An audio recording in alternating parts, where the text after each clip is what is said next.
What's up, boys? Let's talk about style. The most interesting thing about this car, and what makes it unique, is that it's gone through two drastically different styles, and each time executed perfectly. Today we're going to be taking a deep dive on both versions of the car, and focus on the pieces that bring it all together and make it so special. Let's check it out. Starting off with the first version of the car, this super low street car look. Jacob, the owner of the car, for sure had his eyes on form over function and was going for that show car style. But I can also see a little bit of classic early 2000s drift inspiration in this version of the car with some of the aero pieces and even a little bit with the stance of it. Speaking of the stance, this thing is crazy. The wheels are completely flush with the fenders, and you don't really see front rake like this on a lot of these cars, and that factor is definitely going to be a love it or hate it thing for most people. I personally really like it and appreciate that he decided to go without the ridiculous rear camber that we see a lot of cars attempting to get this low. Taking a look at some of the styling pieces that he used on this version of the car, he has the BLITZ front bumper that runs super low to the ground with that built-in splitter. BLITZ kept it pretty simple with this one and preserved a lot of the original feel of the OEM bumper while improving on some things, like opening up the grille and fog light area for more airflow. I also really like those little holes parallel to the headlights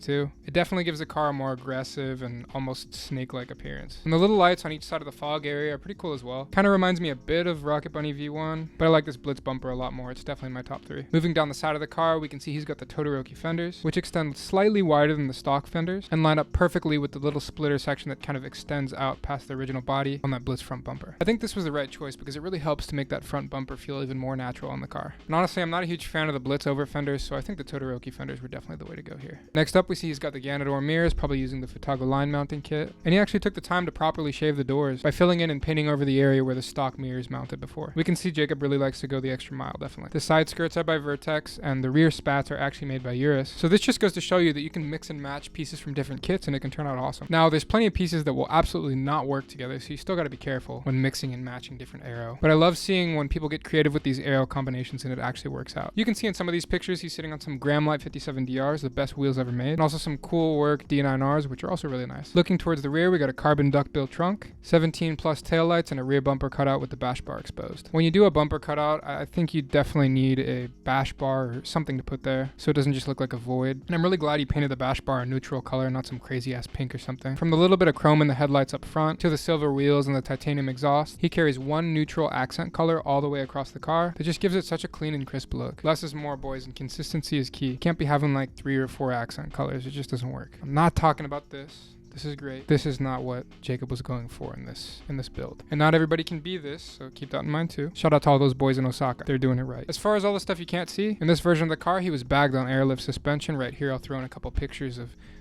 fully aired out versus his regular ride height. He was on Voodoo rear lower control arm and Racer X front lower control arm. Surprisingly though, he didn't use any subframe risers or really anything crazy to fix the suspension geometry. Just a bit of grinding on the end links because they were hitting the struts. So yeah, that was the first version of the car, a super unique and well executed street style build. Moving on to version 2, he does a complete 180 and decided to switch it up and put together something you probably wouldn't expect the designer of the previous car to build. After being inspired by cars like the Cleanest BRZ, I think I pronounced that right, and other track-oriented builds, he turboed the car, raised it up, and built a super capable grip car. And if you can't tell from the pictures, he has these 10-inch wide Volk CE40s wrapped in 275s, and that is a super wide tire size for this chassis. I don't know anyone else who's doing that. As you can see, this is not your average, just full-on, full-function track build, though. He took the same sense of style he had on his show car and implemented that super clean, attention to detail, aggressive look on this grip build as well. Once again, with a lip kit made from a mixture of 3 different kits from 3 different companies. I mean, this man cannot be satisfied with just picking one kit. Guy's creative. I like the style, man. We got C West for the front lip, TRD side skirts, and Model East to V2 rear spat. I love this C West front lip because it's just a better looking version of the OEM TRD lip and still lines up perfectly with the TRD skirts. On the front bumper, he has a pair of real OEM TRD canards that flow so well with the TRD swoop fender garnishes and Ganador mirrors. Usually I'm not a huge fan of canards on the front bumper. It's just not my style. But I really like the way they complement all the other aero pieces here. And to top everything off, we have the super aggressive but classy Ings INGS hood and a Varus wing. This Varus wing is insane. And if you ever plan on running it, you need to be super careful because you can't just throw this wing on any build. Because of the super unique shape, height, and width of this Varus wing, it can make your car look goofy as hell if you don't have the right aero to match up with it. Basically, you can't really stray too far away from the aero style that Jacob has on his car here if you want to run it. As you can see, Jacob continued with the neutral colors and had the car wrapped in a nice black. And that's the current setup he's running today. That's it.